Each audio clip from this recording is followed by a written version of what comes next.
Nakasimangot ang baby ko. Ayan o. Ayan.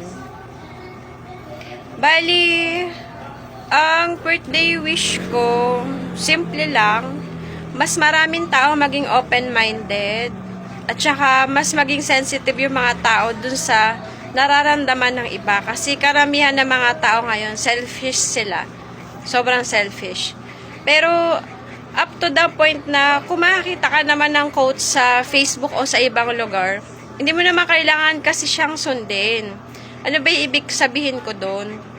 Pag super bait mo, abusuhin ka naman. Pag naman hindi maganda yung ginagawa mo sa kapwa mo, pagkakaisahan ka naman o bubugbugin ka, o kaya naman kakaingitan ka nila. So, 50% na lang. Kasi pag masyado ka mabait, hindi rin maganda.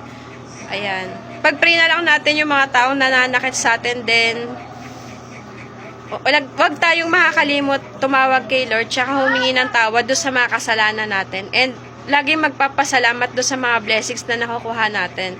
Minsan kasi pag yung habol tayo ng habol ng mga bagay, mas lalo silang tumatakbo eh. Kahit ano pa yan, love, pera, trabaho. Pero pag yung minsan sumuko ka na tapos ipinagkalob na lang kay Lord lahat-lahat, si Lord na yung bahala.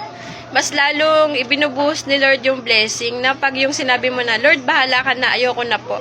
Minsan kasi, masyado tayong nagfo-focus sa gusto natin eh. Hindi natin napapansin na yung pride and ego na yung tumatakbo. Hindi natin napapansin na pag may sakit tayo o kaya pag wala tayong pera, tsaka lang natin si Lord naaalala. Kaya minsan kung ano-ano nararanasan natin kasi ang taas ng pride natin, ang taas ng ego natin. Huwag tayong mag-depend sa capabilities at saka talent bilang tao. Kahit ano pa yung pinagkaloob ng Lord sa atin, lagi tayong magha-humble down pa rin na siya pa rin yung may-ari ng lahat ng bagay. Yun ang huwag natin kakalimutan palagi.